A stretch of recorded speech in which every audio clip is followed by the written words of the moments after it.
আসসালামু আলাইকুম এভরিওয়ান। বাবা স্যার গল্পের 7 নম্বর পার্ট। তো চলো বেশি কথা না কইয়া গল্প শুরু করা যাক। কথা যখনই আমার মুখে খাবার তুলে দিবে এমন সময় দরজা খুলে গেল। দরজার দিকে তাকাতেই দেখি রিয়া। রিয়া স্পষ্ট দেখতে পেল কথা আমার মুখে খাবার তুলে দিচ্ছে। রিয়াকে দেখে রাইসা বলল, বাবাই দেখো, মম ডেকেছিলাম না ভুল করে, সেই আন্টি। আমি রিয়াকে দেখে চমকে উঠলাম। রাতে রিয়া কেন আমার বাসায়? কথা বলল, রিয়া আপনি রাজের বাসায়? রিয়া বলল, ও আপু আর বললেন না, এইদিকে যাচ্ছিলাম, গেটে আপনার গাড়ি দেখে ভাবলাম কিছু হয়েছে নাকি। কথা বলল, ও আচ্ছা ভিতরে আসেন। আমি কিছু বলছি না, মাথা নিচু করে আসি। রাইসা বলল, আন্টি ডিনার করেছেন? রিয়া মাথা নাড়িয়ে হ্যাঁ সুযোগ জবাব দিল। রিয়া বলল, আচ্ছা আমি এখন আসি। কথা বলল, চলে যাবেন, কিছু খাবেন না? রিয়া বলল, না এইদিকে যাচ্ছিলাম, ভাবলাম রাইসাকে দেখে যাই। কথা অনেকটা সন্দেহ দৃষ্টিতে তাকালো রিয়ার দিকে। রিয়া চলে গেলে কথা বলল, আমি তাহলে আসি, রাত প্রায় 9টা বাজতে চললো। রাইসা বলল, আন্টি থেকে যাও না, খুব মজা হবে। কথা বলল, অন্যদিন মামুনি, আজ আসি কেমন? রাইসা বলল, না না তুমি যেতে পারবে না। কথা বলল, মামুনি, আমি তো থাকতেই চাই চিরজীবন, তোমার বাবাই তো রাখবে না। আমি বললাম, কি বললেন ম্যাডাম? কথা বলল, ও কিছু না, বাদ দাও। আর হ্যাঁ, রাইসাকে রেখে আর কোথাও যেও না কেমন? আমি বললাম, আচ্ছা ঠিক আছে। ম্যাডাম আপনাকে কি এগিয়ে দিয়ে আসতে হবে? কথা বলল, না এগিয়ে দিতে হবে না, গাড়ি আছে, 30 মিনিটের মতো লাগবে। আমি বললাম, আচ্ছা। কথা চলে গেলে রায়সার মাথায় হাত বুলিয়ে দিচ্ছি। রায়সা চোখ বন্ধ করে এটা সেটা বলছে। রায়সা বলল, আচ্ছা বাবাই, আমি একটা কথা বলবো। আমি বললাম, হ্যাঁ মা বলো, কি বলবে? রায়সা বলল, জানো বাবাই, আজ মমকে দেখে জড়িয়ে ধরতে মন চেয়েছিল। মম যখন এসেছিল তখন খুব করেই মনে চাচ্ছিল মমকে বলি, মম আমাকে খাইয়ে দাও। আমি কোনো কথা বলছি না, অতীতের কথাগুলো বারবার মনে দোলা দিয়ে যাচ্ছে। বুকের ভেতর কেমন যেন শূন্য শূন্য লাগছে। রায়সা বলল, বাবাই তুমি বুঝি মন খারাপ করলে? বাবাই মন খারাপ করো না, আমি কখনো মম ডাকবো না কাউকে। তুমি আমাকে ছেড়ে কোথাও যেও না বাবাই, তাহলে আমি বাঁচবো না। জানো বাবাই, আজ সারাদিন তুমি খাইয়ে দাওনি বলে আমি খাইনি, তাই অভিমান করে তোমাকে বকা দিয়েছি, পচা কথা বলেছি। জানো বাবাই, যখন বকা দিয়েছি তখন আমি খুব খুব কেঁদেছি। তুমি মন খারাপ করো না। আমি বললাম, পাগলি মেয়ে আমার, মন খারাপ করবো কেন আমি? তুই না আমার মা, তবে কখনো বাবাই ডাক বন্ধ করিস না মা। বাবাই ডাকা বন্ধ করে দিলে আমি যে দম বন্ধ হয়ে মারা যাব। তুই যে আমার বেঁচে থাকার অক্সিজেন। এত কষ্ট লাঞ্ছনা ভোগ করার পরেও বাবাই ডাক শোনার জন্য আজও বেঁচে আছি। রায়সা বলল, বাবাই তুমি মরার কথা কখনো বলো না প্লিজ। তুমি কান্না করছো কেন? মায়ের কাছে সন্তান কাঁদলে মায়ের কষ্ট হয় না? হাসো তো বাবাই। আমি বললাম, আচ্ছা এখন ঘুমাও মামনি, কাল স্কুল আছে। রায়সা ঘুমিয়ে গেলে পূর্ণিমার চাঁদের আলো জানালার কাজ ভেদ করে মেয়েটার মুখের ওপর পড়ছে। চাঁদের আলোতে নিষ্পাপ মুখটা খুব সুন্দর লাগছে। রায়সার মাথায় হাত বুলাতে বুলাতে কখন যে ঘুমিয়ে গেছি খেয়াল নেই। মাঝরাতে কারো চাপা কান্না শুনে ঘুম ভেঙে গেল। ঘড়ির দিকে তাকিয়ে দেখি রাত 3টা ছুঁই ছুঁই। আমি পা সরাতে পারছি না, পা দুটো কে যেন ধরে রেখেছে। পায়ের দিকে তাকাতেই বুকটা ধুপ করে উঠল। রিয়া এত রাতে আপনি? রিয়া কিছু বলছে না, পা দুটো জড়িয়ে ধরে কাঁদছে। আমি বললাম, পা ছাড়ো, আর এত রাতে কেউ দেখলে কি ভাববে? রিয়া বলল, রাজ আমাকে আপনি করে বলো না, আমি পারছি না আর, আমাকে হয় মেরে ফেলো নয়তো বুকে টেনে নাও। আমি বললাম, আশ্চর্য, এত রাতে এসব কি বলছেন? রিয়া বলল, রাজ আমাকে ক্ষমা করে দাও, আমি তোমাকে ছাড়া বাঁচবো না, প্লিজ রাজ তুমি আমাকে ক্ষমা করে দাও। আমি বললাম, ক্ষমা তুমি কেন চাচ্ছ? ক্ষমা আমি তোমার কাছে চাইবো, কারণ আমি তোমার জীবনটাকে নষ্ট করে দিয়েছি। রিয়া বলল, না রাজ, তুমি আমার জীবনটাকে সাজিয়ে দিয়েছিলে, আমি মিথ্যা ভালোবাসার পিছনে ছুটেছিলাম, আমাকে ক্ষমা করবে না? জানো রাজ, কেউ তোমার সাথে কথা বললেও আমার সহ্য হয় না, আমি তোমাকে ছাড়া কিছুই ভাবতে পারছি না। আমি বললাম, আপনি প্লিজ পা ছাড়েন। রিয়া বলল, যতক্ষণ না ক্ষমা করবে ততক্ষণ পর্যন্ত পা ছাড়বো না। আমি বললাম, ক্ষমা আপনাকে অনেক আগেই করে দিয়েছি। রিয়া বলল, আমাকে একটু বুকে নিবে? আমার না খুব কষ্ট হচ্ছে, মনে হচ্ছে নিঃশ্বাস নিতে পারছি না, নিবে একটু বুকে? আমি বললাম, এই বুকে আমার মেয়ের জন্য জায়গা রয়েছে, অন্য কারোর জন্য নয়। কিভাবে আপনাকে বুকে নেব বলেন? যে কিনা ছোট্ট বাচ্চাকে রেখে নিজেকে অন্যের কাছে সঁপে দিতে ব্যস্ত, যে কিনা অসুস্থ স্বামীকে রেখে নিজের চাহিদা মেটাতে ব্যস্ত। ছোট্ট বাচ্চা যখন অসুস্থ বাবার মাথায় বারবার জলপট্টি দিয়ে দেয়, আর অন্যদিকে তার মা ড্রিঙ্কস করে আসে, সে নিজের মেয়েকে সন্তান বলে পরিচয় দেয় না, তাকে কিভাবে বুকে নিব? রিয়া কিছু বলছে না, চোখের সামনে অজস্র স্মৃতি ভেসে উঠছে, চোখের পানি টপ টপ করে পড়ছে। মন চাচ্ছে রিয়ার চোখের জলগুলো মুছে দিয়ে বুকে টেনে নিই, কিন্তু না, বুকে যে সবাইকে নেওয়া যায় না। যার কাছে ভালোবাসার চেয়ে যৌন চাহিদাটাই মেটানো শ্রেয়, তাকে কিভাবে বুকে জড়িয়ে নিব? রিয়া বলল, রাজ আমাকে বুকে নিবা না? রাজ তোমার কাছে আমার ভালোবাসার ভিক্ষা চাইছি, আমাকে ফিরিয়ে দিও না। জানো রাজ, রাইসা আমাকে মা বলে ডাকে না। খুব কষ্ট হয় রাইসাকে দেখলে। যে ছিল আমার বুকে তাকে অন্য কেউ বুকে নিয়ে ঘুমাই, অন্য কেউ তাকে খাইয়ে দেয়। কষ্টে কলিজাটা ফেটে যায়। আমি তোমার কাছে ভিক্ষা চাই আমার ভালোবাসা, তোমার পায়ের নিচে স্থান দেও মাই। এইদিকে ফজরের আজান দিচ্ছে। রিয়া ফ্লোরে বসে কাঁদছে। রিয়ার কান্না ঠিক কলিজায় এসে লাগছে। সহ্য করতে পারছি না আর কত কষ্ট। রিয়া যদি এইভাবে আর কিছুক্ষণ কান্না করে তাহলে আমি আর রিয়াকে দূরে সরিয়ে রাখতে পারবো না। তাই রিয়াকে বললাম, প্লিজ আপনি চলে যান, রাইসা আপনাকে দেখলে মন খারাপ করবে। রিয়া বলল, তুমি যতক্ষণ পর্যন্ত আমাকে বুকে না নিবে ততক্ষণ পর্যন্ত এখান থেকে যাব না। আর কোথায় যাব বলো? আমার যে যাওয়ার মতো কোনো জায়গা নেই। নাও না আমার বুকে। আমি চোখ বন্ধ করে আছি। আমি রিয়ার চোখের পানি দেখতে পারছি না। হঠাৎ কারেন্ট শক খাওয়ার মতো শক খেলাম। রিয়া আমাকে জড়িয়ে ধরেছে। আমি পারছি না রিয়াকে ছাড়াতে। মন বলছে রিয়াকে আরো শক্ত করে জড়িয়ে ধরি, কিন্তু না, পারলাম না। রিয়াকে বুক থেকে সরিয়ে গালে চর বসিয়ে দিলাম। রিয়া করুণ দৃষ্টিতে তাকিয়ে আছে। আমি বললাম, কি হলো, ওভাবে তাকিয়ে আছেন কেন? আপনার কি করে সাহস হয় আমাকে জড়িয়ে ধরার? আপনাকে একদিন বলেছিলাম না খুব কাঁদবেন আপনি। আমার প্রতিটা স্মৃতি আপনাকে কাঁদাবে, এটাই নিয়তি।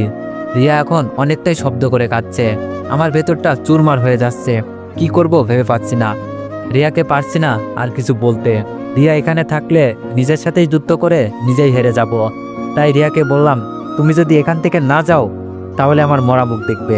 রিয়া কিছু না বলে রুম থেকে বের হয়ে গেল। রিয়ার ফিরে যাওয়ার দিকে তাকিয়ে রইলাম। রিয়া চলে গেলে বুকের বাহার সমান কষ্ট নিয়ে বিছানায় এসে শুয়ে পড়লাম। বিছানায় শুয়ে শুয়ে রিয়ার কথা ভাবছি। এমন সময় রায়সার দিকে দৃষ্টি গেল। রায়সার দিকে দৃষ্টিপাত করতেই দেখি রায়সার চোখের পানি, চোখ দুটি বন্ধ করা। বুঝতে আর বাকি রইল না রায়সা সব দেখেছে। রায়সার চোখের পানি মুছে দিয়ে কপালে চুমু এঁকে দিয়ে বললাম, আমার মাটা কাঁদছে কেন? রায়সা বলল, বাবাই মম চলে গেছে।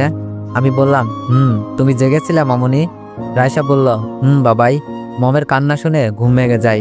বাবাই জানো, মমকে যেতে দিতে মন চাচ্ছিল না, কিন্তু মম যে তোমাকে কষ্ট দিয়েছে এখনো মনে পড়ে তোমার কান্নার কথা। মমের ছবি বুকে জড়িয়ে ধরে। বাবাই আমাকে বুকে নিবে? রায়সাকে বুকে জড়িয়ে নিয়ে বাবা মেয়ে কাঁদলাম। জানি না এই কান্না কবে শেষ হবে। এইদিকে 5টা বেজে গেছে, তাই উজু করে ফরজের নামাজটা পড়ে নিলাম। ফরজের নামাজ পড়ে রায়সার জন্য ব্রেকফাস্ট রেডি করছি। এমন সময় রায়সা কিচেনে এসে বলল, বাবাই আন্টি ফোন করেছে। ফোনটা ধরে সালাম দিতেই ওপাশ থেকে কথা ম্যাডাম সালামের জবাব দিয়ে আমাকে অফিসে যাওয়ার আগে তাদের বাসায় যেতে বলল। আমি রায়সাকে রেডি করে স্কুলে দিয়ে ওই দিক দিয়ে কথা ম্যাডামের বাসায় চলে গেলাম। বাসায় গিয়ে কাজের মেয়েটাকে বললাম, ম্যাডাম কোথায়? স্যার ম্যাডাম উপরে তার রুমে। আচ্ছা ঠিক আছে। আমি 3তলায় উঠে ম্যাডামের রুমের দরজা ধাক্কা দিতেই দেখি ম্যাডাম ড্রেস চেঞ্জ করছে। আমি চোখ দুটি বন্ধ করে ফেললাম। ম্যাডাম চিৎকার দিয়ে উঠল। ম্যাডাম কান ধরে চিৎকার দিতেই ম্যাডামের টাওয়ালটা বুক থেকে সরে গেল। আমি ম্যাডামের দিকে চোখ মেলে তাকাতেই আবারও চোখ বন্ধ করে এবার আমি চিৎকার দিলাম। ম্যাডাম এবার তার দিকে তাকিয়ে চমকে গেল। তার টাওয়াল ফ্লোরে পড়ে গেছে। লজ্জায় চোখ মুখ লাল হয়ে যাচ্ছে। কথা বলল, রাজ প্লিজ চোখ বন্ধ করেন। আমি বললাম, ম্যাডাম আমি চোখ বন্ধ করেই আছি। এমন সময় কাজের মেয়েটা দরজায় এসে বলল, আপামনি কি হয়েছে? আমি দরজাটা লাগিয়ে দিলাম। এই অবস্থায় কাজের মেয়ে দেখলে কেলেঙ্কারি হয়ে যাবে। কি হলো আপামনি, দরজা খুলছেন না কেন? এইদিকে ম্যাডামের শাড়ি পরা প্রায় শেষ, কুচি ঠিক করে পড়তে পারছে না। আমি ম্যাডামের দিকে তাকিয়ে মুচকে হাসি দিতেই বলল, কি হলো, চোখ বন্ধ করো। আমি 2 হাত দিয়ে চোখ বন্ধ করে বললাম, ম্যাডাম শাড়ির কুচিটা ঠিক করেন, লুঙ্গির মতো দেখাচ্ছে।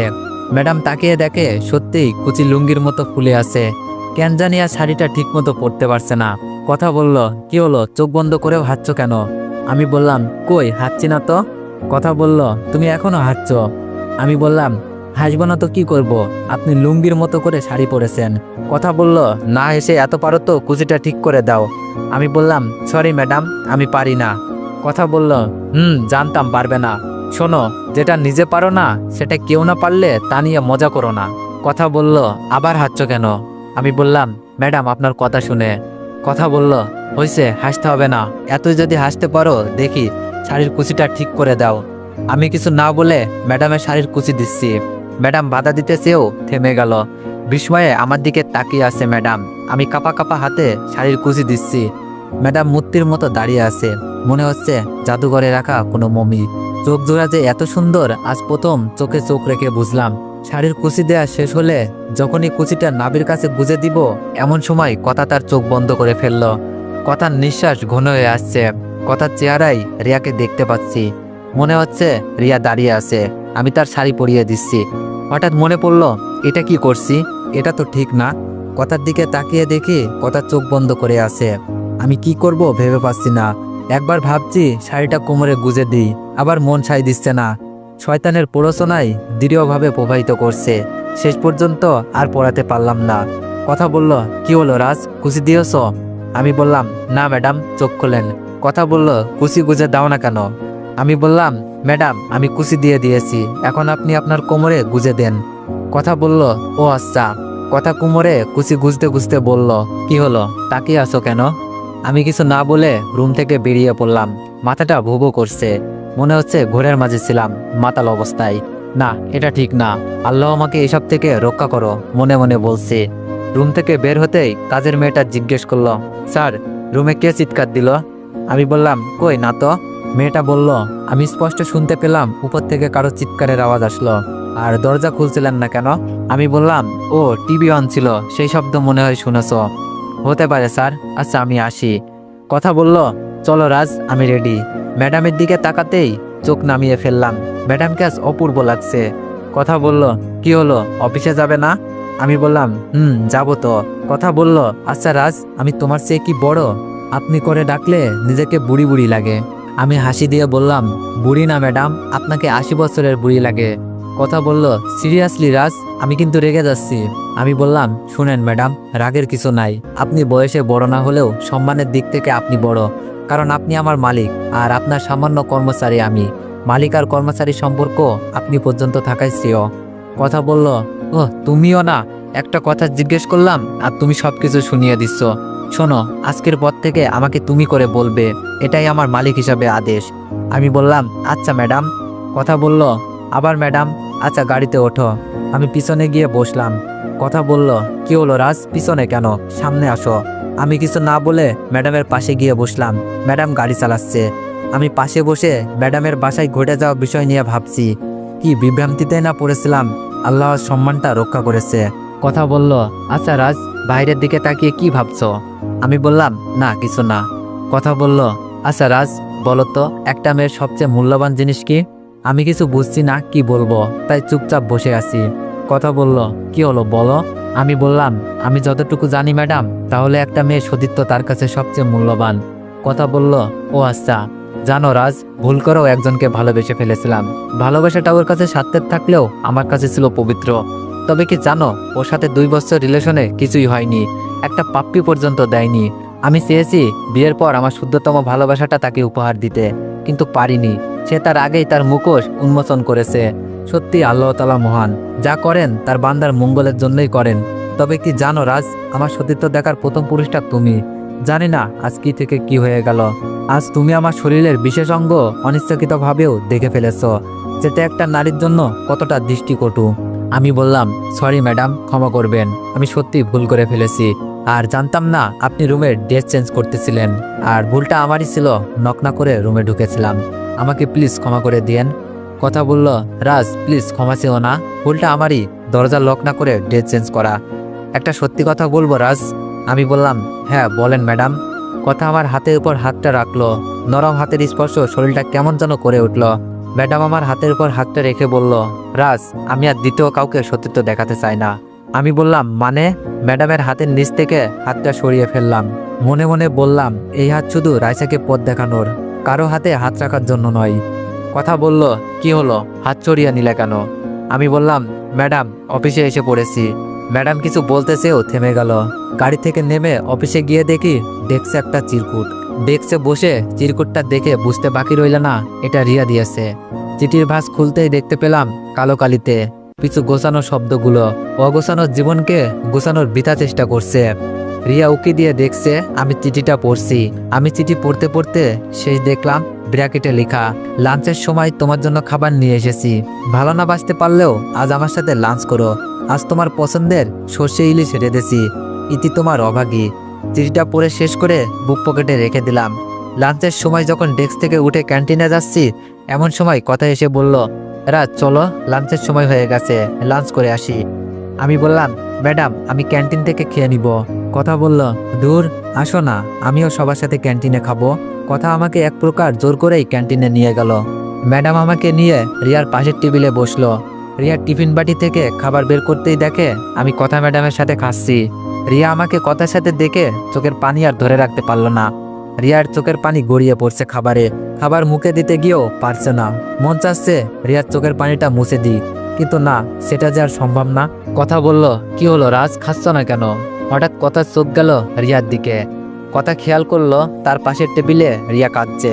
কথা বলল, এই যে রিয়া, আপনি কাঁদছেন কেন? তো এভরিওয়ান, নেক্সট পার্টের জন্য অপেক্ষা করুন। আর যারা যারা আমার সাথে যোগাযোগ করতে চান, এই ভিডিওর কমেন্ট বক্সে আমার টেলিগ্রাম গ্রুপের লিঙ্ক দেওয়া আছে, সবাই জয়েন হয়ে যান।